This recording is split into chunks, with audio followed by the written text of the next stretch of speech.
Greetings, dear colleagues. My name is Alexandr Sергеевич Шабалин. I am from the Tverskoy State Medical University, Faculty of Pharmacy.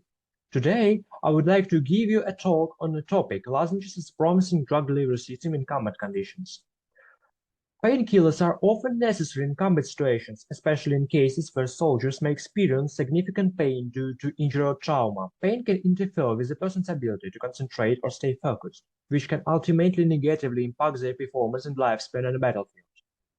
In addition, untreated pain can lead to shock. Therefore, combat painkillers are an essential tool in reducing pain and helping soldiers to stay alert, effective, and prepared for the challenges of combat.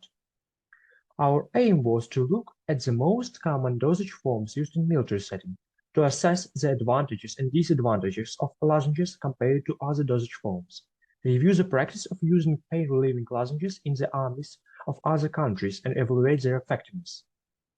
We have examined 5 works on the use of transbuccal and transmucosal dosage forms in the military setting.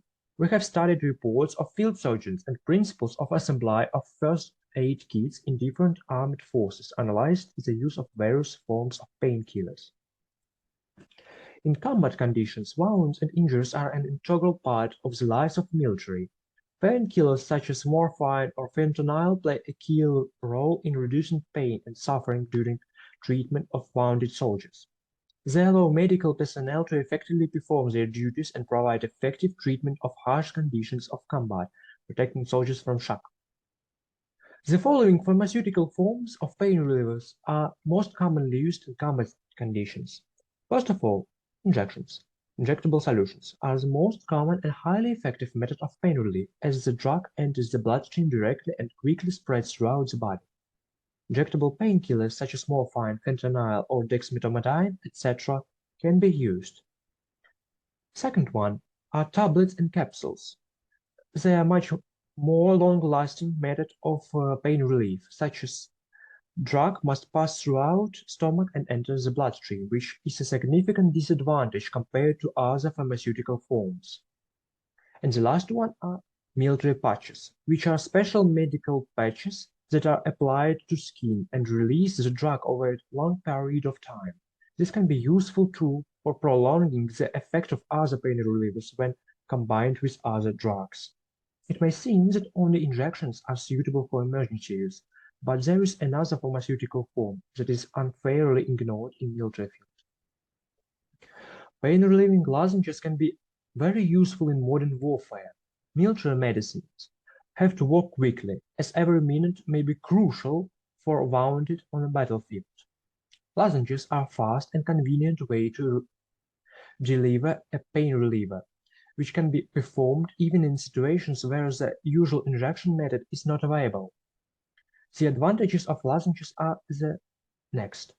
First of all, ease of usage. Lozenges are much easier to use than injections because they do not need to be injected into the body with a needle.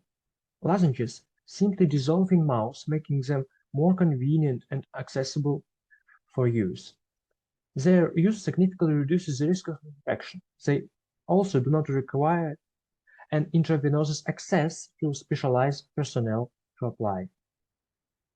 The second is the weather resistance. Lozenges can be stored at room temperature. They do not need to be transported or stored in a refrigerator. This significantly simplifies logistics and reduces the probability of damage to the drug during transportations. Lozenges are also not afraid in high and low temperatures, unlike injection fluids, which lose their properties and freeze when it's cold. And the last one is easy in transportation. Injection ampoules can break. Disposable syringes can also be damaged when squeezed and become unusable, but lozenges provide the greatest resistance to the mechanical damage. Let me say a few words about the most well-known pain-relieving lozenge. It's an oral transmucosal fentanyl citrate. It's a pure opioid agonist. It was originally developed for the management of breakthrough pain in cancer patients. It shows a significant absolute reaction to pain with no differences in all age groups and between all genders. No major adverse events observed. Provides a valuable alternative in wounded patients with severe pain with no intravenous line needed, especially in remote areas, and they are already used since 1990s by different armies, approved as the primary method of immediate analgesia on the battlefield. Some military units, for example, United States Marine Corps, are already use fentanyl lozenges in their first aid kits. Typically, this is a relatively small charger sheet which is containing several fentanyl lozenges. They can be quickly taken and do not require special medical qualifications to use. Fentanyl lozenges are often included in first aid kits such AFAK or Adaptive First Aid Kit, IFAK or Individual First Aid Kit, and IFAK 2. Therefore, the use of fentanyl lozenges in modern warfare can be helpful when rapid relief of pain in a critical wounded military personnel is required. In conclusion, I'd like to say that lozenges have proven their practical effectiveness as a pain reliever and were actively used by the NATO forces during the wars in Afghanistan, Iraq, and the counter-terrorism operation in Syria. Lozenges should receive wider distribution in the first aid kits of Russian army soldiers due to their unique properties that are useful in combat conditions. That's all that I wanted to tell you about this topic. Thank you for your attention.